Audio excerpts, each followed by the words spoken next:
At the front door, I handed an envelope to my mill, saying it was some spending money. She refused, saying she didn't need money, but I insisted, telling her to buy something for the kids. The letter enclosed expressed my gratitude for her care over the years and my apology for not being able to protect the family. That was the last time I saw my mill and my wife. We never really had good chemistry, did we? You've also had a hard time living with your in-laws. It must have been suffocating for you as a man. However, I do appreciate you giving my parents peace of mind. My wife said that in a calm tone. I couldn't feel any gratitude or consolation in her words or expression. I am Michael Carter, 48 years old. I'm a manager at a pharmaceutical company. My only daughter, Emily, is a college student studying abroad in France. So it was just my wife and I living together. Her words went on. Do we really need to keep trying? Life's entering its second half. It's okay to let go of things we've done reluctantly and live out the dreams we couldn't achieve before. Life is once, after all. So I'm not going to Vietnam. An overseas transfer to a developing country. You must be joking. At your age, a 5-year stint in Vietnam sounds like a demotion, doesn't it? It's embarrassing, really. I'm fed up with our current life, and you want me to live even more inconveniently? The fact that you have to follow personnel decisions doesn't change, whether I'm here or not. You should go alone and fulfill your employee duties, but I can't. Just because I'm your wife doesn't mean I have to blindly follow your demotion, right? With that, she left the room. She probably wants to enjoy the rest of her life as she pleases. Honestly, I saw this coming. But knowing it didn't stop the words from hurting. I couldn't help but feel the pain of a bad premonition turning into reality. I married Linda 23 years ago. We went to different universities but met in a common club. Linda was proactive, cheerful, and stood out. We never met alone during college, but she reached out after I started working, and we began dating. I think she liked where I got a job. It's a well-known, top-tier company with a long history in the pharmaceutical industry. In addition to pharmaceuticals, it also deals with health foods and cosmetics. The company is expanding sales in populous Southeast Asia, developing skincare products suited to the climate, and is now preparing for local sales. We have been selling pharmaceuticals in Vietnam and the Philippines for a while, and sending employees there is not a new strategy. It's about exploring new markets and training local staff, not a demotion. However, Linda, who prefers a luxurious lifestyle, probably hoped for Europe. During our 23-year marriage, we've been abroad 3 times. Our honeymoon was in Hawaii, and the other 2 trips were to France and Italy. All of them were her choices. Linda also went on women-only trips with her college friends. They always went to Europe. She bought luxury goods at duty-free shops abroad and brought back cosmetics for me and our daughter. Men should wear cologne, too. I was pressured into using scents I didn't like. When Linda was away, her mother, Sarah, would come over to cook. Originally, this house was built in Linda's parents' backyard as a home for the newlyweds. Linda's travels were not only abroad, but sometimes on weekends, so Sarah often took care of things in her absence. Her cooking might not be fancy, but it's the epitome of American home cooking, and both my daughter, Emily, and I always enjoyed it. It tasted better than Linda's cooking, and I could feel her genuine desire to serve delicious food. On the other hand, Linda dislikes cooking. Knowing this, Sarah frequently brings over dishes. While we live separately, part of me thinks living with she would be easier, considering her efforts. But my wife dislikes that idea. She can't stand her mother's nagging. To me, her complaints seem justified, but to Linda, they are nothing but annoying scoldings. What Linda really wants is not a caring mother, but a housekeeper who silently manages all the household chores. Between the times we finish Sarah's dishes and wait for the next, my wife's cooking makes an appearance as a stopgap. Curry rice, stew, pasta, or Chinese food. In winter, she cooks French onion soup. On those days, the trash bin tells a different story. It overflows with pre-cut vegetables for curry, pasta sauce, ingredients for soup, all in their packaging. My wife never bothered to align trash disposal with the pickup schedule. I try to understand, given my own busy weekdays. But Linda is a homemaker. She has never worked a day in her life. Engrossed in her hobbies like theater and tennis since her younger days, she neglects the housework. Every time, Sarah ends up tidying up the house. I believe she carried our daughter, Emily, on her back much more often than Linda did. My Phil once suggested having another child. He wants a grandson. No more kids. Pregnancy and raising one was enough. Linda would frown and say that each time. I've told her not to say such things in front of Emily. What child would be happy to see their mother visibly fed up with parenting? Emily wasn't a gloomy child, perhaps taking after her mother's lively nature, but she seemed somewhat indifferent towards people. Whether that's her true character or the result of her mother's indifferent parenting, I can't tell. But if we were to have only one child, I wish she'd engage more deeply with her.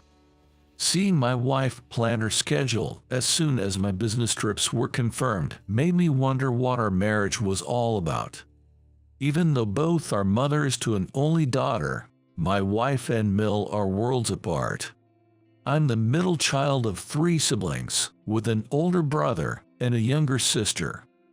In the countryside, expectations for the eldest son were high, and my brother was cherished, while I, 2 years younger, wore his hand-me-downs. My sister, being the youngest, must have been especially adored. I might have felt excluded, even if our parents didn't realize it. That's why I thought when I got married, I would love our children with all my heart. I always wanted to create a home where the family could feel happiness at all times. I worked hard to ensure we had no financial worries and helped with household chores and child rearing as much as I could. But living with a wife who didn't prioritize home life only increased my burdens. Maybe for Linda, marriage and childbirth were just things she thought she'd try once. My Phil passed away around the time Emily started elementary school. As my Mill no longer needed to care for her husband, Linda relied on her mother even more than before, making her even freer. It was my daughter, rather than my wife, who was worried about my trip to Vietnam. Emily, my daughter, spent a month in Paris on a homestay during her first year of high school. It sparked her interest in France, and so she transferred to a university in France starting from her junior year of college. She often sends pictures and updates from there via WhatsApp, and writes detailed messages about the struggles of living abroad. Mark, don't tell Mom. The only things I'm grateful for in my marriage to Linda are the love for my in-laws and having my daughter. By this time, Linda was probably as tired of married life as a child gets tired of playing house. On the morning of my departure, I carried my packed suitcase downstairs alone. I left the signed divorce papers on the bedroom sideboard. A sticky note was attached to it beforehand, and it read, "Please sign this before you go." She planned to tell Emily and Sarah after I had left. I didn't want to cause a stir before leaving, so I complied. Why leave now when there's really no need to go out at a time like this? Linda had been away on a trip with her classmates since the day before. She claimed she couldn't cancel the reservation made well in advance because it would be unfair to her friends. I no longer cared about such things.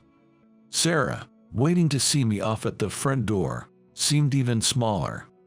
Please take good care of Linda and look after your health. Take care of yourself too. Drink enough water and watch your meals. Please stay healthy. I'll rely on you when Emily comes back. Take care. I thanked her sincerely and got into the waiting taxi. I gave Sarah an envelope of money, calling it pocket money. She refused to accept it, but I insisted she use it to buy something Emily likes. The envelope also contained a letter of thanks for her care over the years and an apology for not being able to keep the family together. I think Emily had a hunch about it. Seeing Emily always looking outside, away from home, made me wonder if that's why she left, to avoid facing her anxieties. That was the last time I saw Sarah and Linda. I had no enthusiasm left to start a new life in a foreign country. Leaving my homeland behind, I felt no nostalgia, only the heavy pain of a broken home as I left JFK. Time passed, and I returned to the U.S. Heading to one of the top hotels in New York, the area was bustling due to the weekend. That day, a Thanksgiving party was being held to celebrate the 100th anniversary of my company. It was a buffet party for employees and their families. I went with Lynn. She is my new wife, whom I met during my 5 years living in Vietnam. I was drawn to her unobtrusive yet attentive demeanor. After 2 years of dating, we decided to marry, knowing we would return to USA. She learned English in preparation for our life here. Many in Vietnam speak French due to colonial history. Lynn, inheriting her grandfather's accent, relearned and taught French at a language school. There, she interacted with American teachers and students, which was how we met. She seems to have a knack for languages. She's even better at French than me. That day, she wore a traditional Vietnamese áo dai, a slim-fitting dress. Perhaps because the slim-fitting traditional attire wouldn't suit otherwise, it seemed that overweight women were rarely seen in Vietnam. Although she isn't very tall, Lynn looks slender and elegant, her hair tied up with decorative hairpins and earrings that enhanced her appearance. After descending from the elevator, we walked into the venue together. Her áo dai was a deep wine color with large flower embroidery. It was not flashy, but elegant, making me feel proud. Life in Vietnam turned out to be more comfortable than I expected. The climate suited me as I disliked the cold, and our apartment was a serviced residence. It was fully furnished and included thrice weekly cleaning and laundry services. We could watch American TV shows and had access to a pool and gym. Living without household chores in a slightly better environment made me think Linda would have liked it had she come. Many Americans lived in my apartment complex. As I began learning Vietnamese, not only did I become acquainted with more American people, but I also started to increase my circle of Vietnamese acquaintances, 1 or 2 at a time. Everyone was kind and friendly, with no airs about them. Surprisingly, American products were available locally, so living there was easy. Our company needed to make inroads here. Getting used to life brought new goals and more comfort. That winter, Emily came from France during her break. I'm worried about Grandma, so I need to go home to the US. But maybe it's better not to see Mom. I was more concerned about whether you could manage. Dad? Linda grew up and lived in her hometown, but Emily, having experienced living abroad from a young age, seemed to have more specific concerns. Even when she went to Paris for a language course, it was fun for her at first due to its novelty, but after 2 weeks, the frustration of not being able to communicate and feelings of inferiority overwhelmed her. She got sick of the same food every day and hit a cultural wall. Having experienced that, her study in France after that was much more relaxed, and being better at French made it comfortable. She seemed to enjoy it a lot. So, Dad, you shouldn't get upset thinking, why is Vietnam like this? Accept everything as a novelty, thinking, so this is normal here. Getting stressed because it's not like the US won't solve anything. It just makes it harder for you. Seeing Emily giving advice like a counselor, I realized how much she had grown up. Still, the divorce during her absence felt like deceiving my daughter, and I felt guilty. Something must have been wrong or lacking. I feel bad for you. It's okay. After the meal, we made sweet Vietnamese coffee and sat down together. If you can't be happy together, there's no point forcing it. No matter how hard you try, some people just don't mesh. In France, I initially stayed with American people because it was comforting. You can tell what someone is like because the language is the same, right? But gradually, I started feeling maybe this person and I don't click. Conversely, I found that even with foreigners, there are those with whom I strangely get along. Even though our languages and upbringings are different, and our values and everything else should be too, it's enjoyable to be with them. You just naturally get along with some people without effort. I think it's about fate or compatibility. Even if you're family, saying you should get along unconditionally doesn't change the fate or compatibility that exists. I've always struggled with Mom trying to control everything.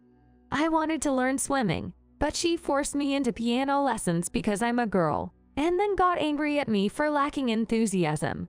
I hated practicing in front of her, which made me dislike it even more. She also tried to dress me in her preferred style and got mad when I cut my hair short. Yet, when it was time to change clothes for the season, she couldn't even remember where my uniform was, often leaving it at the cleaners. It felt like everything at home was always half done and chaotic. I might not be supposed to say this, but living with her made me determined not to be such a mother. That's tough, Emily. But Grandma was always there to help. Mom often scolded her for spoiling me, but I think Mom was really the one depending on her. To think she can view adults so calmly at just barely 20 years old. The reality was far from the happy family life I had envisioned. Listening to her made me reflect deeply. Emily never had loud clashes with her mother. It was mostly Linda unilaterally attacking her with words. When my mill or I intervened, it only made Linda more heated up. And the more heated up her mother got, the more silent Emily became. I wonder how much she had to swallow her words and feelings, enduring silently. I think bad conversations should be avoided. Bad conversations. Yay, like those that only cause arguments or escalate emotions. It's better not to have them. As my French improved, my social circle widened, but that was to have good relationships, not to outtalk others. Language is there to understand others. Just because we speak the same language doesn't mean we should say everything. Dad, you must have been holding back, too. Being consoled by my daughter, who had flown from France, I felt a lack of face as a father. But it also felt like seeing the fruits of my labor. So, Dad, keep up with your Vietnamese. Her encouragement boosted my spirits. With a newfound resolve to integrate more into the local culture, my life here became more fulfilling. Curious Emily wanted to explore Vietnam. It expanded my world. The commemoration party began with the president's speech and a history presentation, followed by a meal. Just as I returned to the table with my food. Long time no see. Suddenly, a familiar voice came from behind. It was Linda. Why are you here? Haha, truly. Even after our separation, I guess I'm still connected to this company. My current husband works here, too, in research and development. He's a key figure in this company. As Linda said this, Lane arrived with 2 glasses of champagne. When the woman in the iodine appeared, Linda's gaze moved from top to bottom, her expression gradually shifting to one of smug amusement. You did well, finding a spouse in Vietnam. Of course they'd want to follow you back to the US, a developed country. Seems like your trip was worth it, but maybe you could have found someone younger, right? There are plenty of those here in the US. It's nice to meet you. I am Lane. Lane introduced herself quietly. I'm Michael's wife. My husband has always appreciated you. Lane displayed her fluent English and confident manner. All of Lane seemed to unsettle Linda. Oh, yes, likewise. She stammered, and then a man approached. It was Kaylee, the one Linda boasted about from R&D. What are you doing here? As he said this and turned around, the glass slipped from his hand and fell. It hit the carpeted floor with a thud, and splashes of beer flew onto the hem of my pants. Oh my, what happened? Are you okay? Linda hurried to pick up the cup and looked up at the man. Kaylee was silent, just staring at Lane. Lane didn't stand up to greet this time. However, she kept looking at him. It's just beer. It won't stain much, right? Let's just eat. Okay, let's go, Kaylee. Linda left the fallen glass on our table and disappeared with Kaylee to another seat. Are you okay? I asked Lane, and she smiled, squatting down where Kaylee had stood. How about you? Are you really okay? I'm fine. It's nothing serious. Let's eat. I suggested for us to eat, and we enjoyed our meal together. Throughout the event, various colleagues of mine approached us, making for a bustling round of greetings and introductions. I could see Kaylee glancing over from the crowd, but I deliberately ignored him. Lane never looked back at him either. After a while, 2 radiant figures appeared before me. It was Emily and Ho. Emily was in pink, and Ho was in a deep young grass-colored iodine. There's so much delicious food. Look, I got greedy. There's char siu as well. They exclaimed with a big smile and joined our table. The sight of the 2 young women drew everyone's attention. Linda and Kaylee, this time, were looking over in astonishment. Emily had returned after her graduation and is now working for a company here in the US. My mill had moved into a care facility, and the old house had changed hands. Emily was living independently. She often visited Lane and me, but she never met up with Linda. I wasn't sure what Linda's current husband had told her, but Kaylee was just an eternal deputy manager. There were colleagues at R&D who had attended the wedding between Linda and me. Kaylee had always been problematic. Office romance, broken engagements, infidelity after marriage, and then divorce. And it was a colleague who informed me that the woman he was involved with resembled Linda. It seemed he was quite flustered because he hadn't known about our divorce. It was probably Kaylee who suggested to Linda that my trip to Vietnam was a demotion. Ending up marrying Linda after all his troubles with women might have been the twist of fate Emily talked about. I felt neither anger nor sorrow. I think it would have been worse if I had gone to Vietnam alone while being still married, without knowing it. Emily met Ho, a student from Vietnam, in France, and they hit it off. After Ho returned to Vietnam, she visited both me and her there. Being 4 years older, She must be like a dependable older sister to Emily, who has no siblings. In Vietnam, Emily introduced me to Ho, and through her, I met her mother, Liane. I was already acquainted with Liane from our language classes, so this connection brought us closer. The daughters were pleasantly surprised and happy. Ho, who mastered English and French, returned to Vietnam and secured a job at a multinational corporation due to her language skills. Ho cared for her mother as if compensating for past hardships.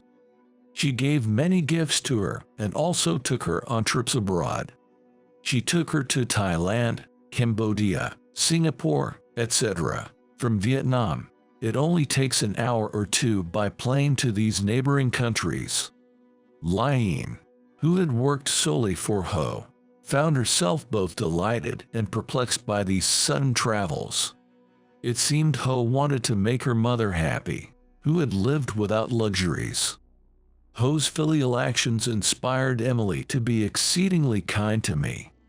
There were times when she brought ingredients from France and cooked French cuisine in Vietnam. Going out to eat with both families and being invited to Liane's home made me believe that it was their presence that allowed us to get married. Watching my daughters, who conversed in French in France, now learning and occasionally mixing Vietnamese and English, was heartwarming. This time, Ho visited New York for the first time. They stayed at our place, but Emily acted as a guide. After a hearty meal, the two of them said they were going out for drinks, left their change of clothes with me, and headed out into the night. Afterward, we slowly stood up from our tea. Walking through the hotel lobby, Kaylee suddenly called out, Lion.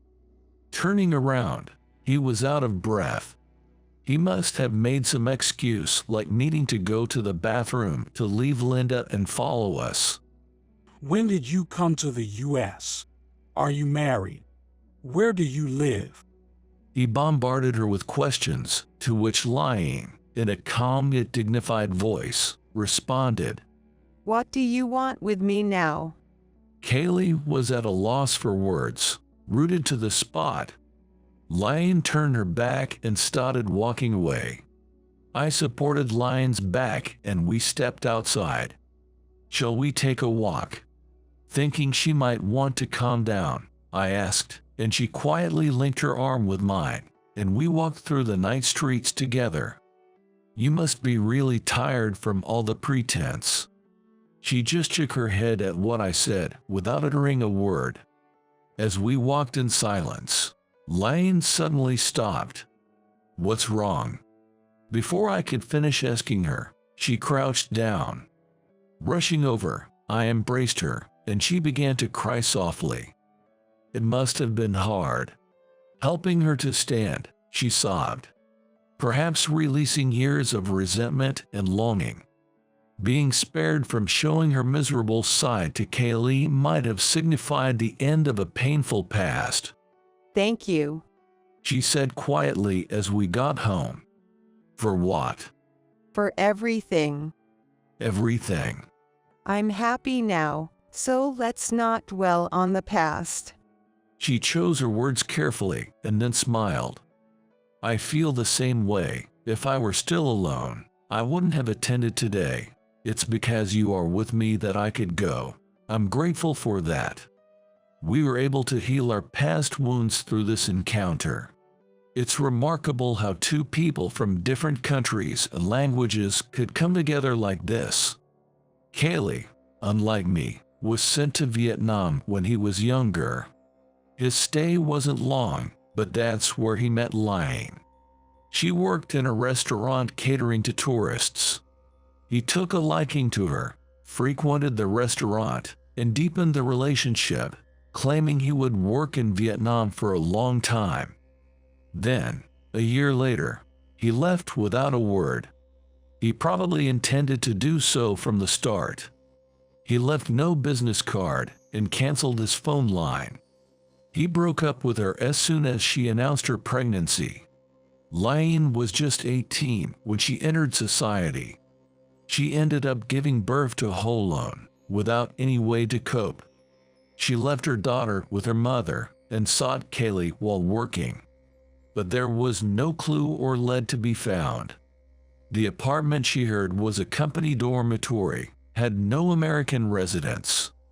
The building where she was told his office was located had no such company. She realized her naivety. She had heard that American people were polite and kind-hearted. Lying was aware of the arrogance often shown by people from developed countries, a trait that was likely even more pronounced 30 years ago. Kaylee wasn't like that. That's why she was drawn to him. However, it was all a facade. She was left behind as if she never existed. Lion vowed to give Ho the education she never had. Lion thought, Ho must not live a life like hers. Even in a poor country, if one is capable, others will not treat them with disdain. Lion raised Ho with these thoughts. From a young age, Ho was taught English and French and sent to the university on a scholarship which included studying abroad. It seems that watching Ho grow up was what sustained Lion's heart.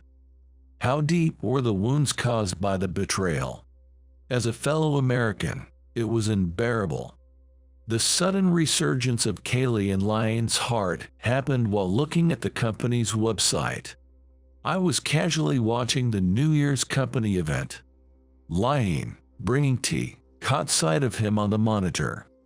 We had already married, and Lion had decided to move to USA. In such a situation, memories from 30 years ago come back to life. I came to know Kaylee's betrayal for the first time. Still, we decided to attend the anniversary party together. I wanted to show everything with pride, how we were a couple, that Lion was a Vietnamese woman, and how well she had raised Ho. Lion is not a pitiful woman abandoned by a man, but my wife who has raised her child well and maintains a stable home. Emily felt the same way. We are one family of 4. Let's show that to everyone. It was also Emily who suggested wearing the IO dye. We were able to showcase what we had achieved in life, and it was a proud night. The next day, Linda contacted me. I want to meet and talk. What's the matter this time? You want to bill me for dry cleaning or something? Don't play dumb. Please come after work tomorrow. I need to talk to you. She asked me to meet her at a cafe. It was typical of her to call all the shots. Who's that woman? Linda asked bluntly as soon as we sat down. She's family. You and your husband came together, right? It's the same for us. You must know something. Tell me. Yesterday, my husband left me behind and chased after you too, didn't he? I know about it. Then ask Kaylee if you want to know. Are you keeping secrets even though you're a married couple? Just tell me. It seemed Kaylee didn't spill the beans. When I told her everything, she blamed me for bringing Lion to such a place. Are you implying she's going to start demanding alimony or child support out of the blue now? Is she trying to extort us by showing up in public like this? Did Kaylee say that? I barely controlled my voice when I said that. I might have shouted if we weren't in public. My intensity made Linda flinch. Don't play dumb. You're the one who approached us in public, remember. We just want to live our lives without any connection to you two. She doesn't need Kaylee's help. She's raised her daughter splendidly. Even Emily looks up to her. I'm proud of her too. You left me behind when I was transferred overseas. You couldn't bring yourself to go with me, and you ran away. I still hate being seen that way. So yesterday was a good opportunity for you to see the person I've become. There's no reason for us to avoid public attention. We have nothing to hide. You wanted to show off your current husband. Well, if that's all you wanted, then be satisfied with that. You're so cunning, dragging Emily into this. Linda said that with a sulky tone. Emily knows how difficult life overseas can be, so she's always been concerned about me. Have you ever done anything like that? Even when Emily went to Paris as a high school student, she went willingly. And what did you do? You just left her to her own devices. You simply said she should study hard because you spent a lot of money sending her there. She told me that's all you ever said. You've always used Emily to treat me like an afterthought and sidelined me, haven't you? And now what's this? Marrying your colleague's ex-girlfriend without even knowing her? Or is it a jab at me? Are you planning to play the role of her daughter's father since you know who her real father is?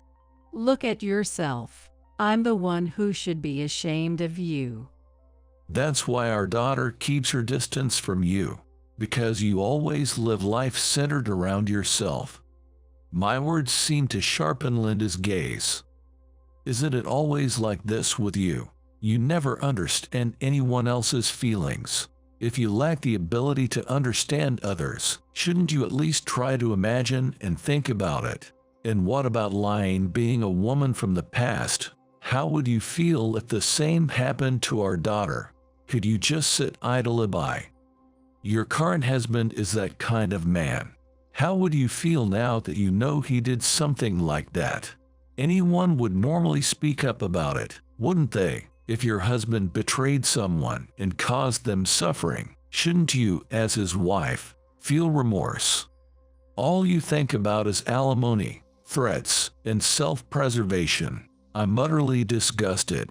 Is this your own selfishness, or is it a message from Kaylee? You and he make quite the pair. I stood up and started walking, but then I turned back suddenly. From now on, stay away from us completely. Tell him the same. He's cut off everything and ran away. Whether it's regret or remorse, I don't know, but my wife wants nothing to do with it. There are no plans to meet or let our daughters meet any of you. Is that clear? It's your problem now.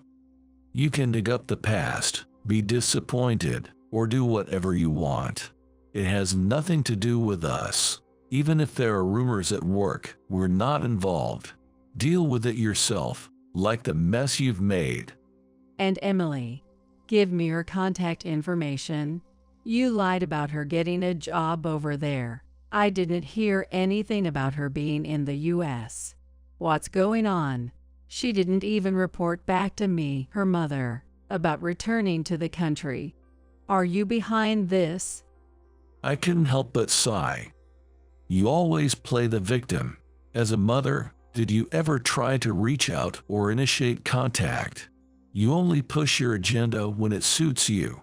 And then when our daughter starts avoiding you and you can't get in touch, you blame her. With that attitude, she will never contact you again. I headed outside towards the subway station. I had to get home quickly. Today, I was supposed to cook Vietnamese food with Lion and Ho. If I'm late, Emily will be upset with me. As I was being swayed on the subway, I remembered Kaylee from yesterday. Why did he approach us? Was it out of nostalgia for Lion? Or did he want to see Ho?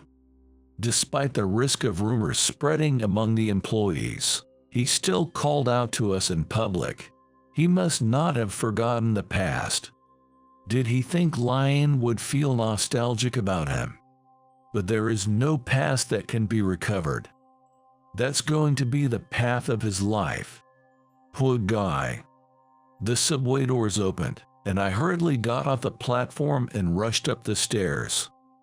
I never realized how happy it would be to come home. It's almost childish.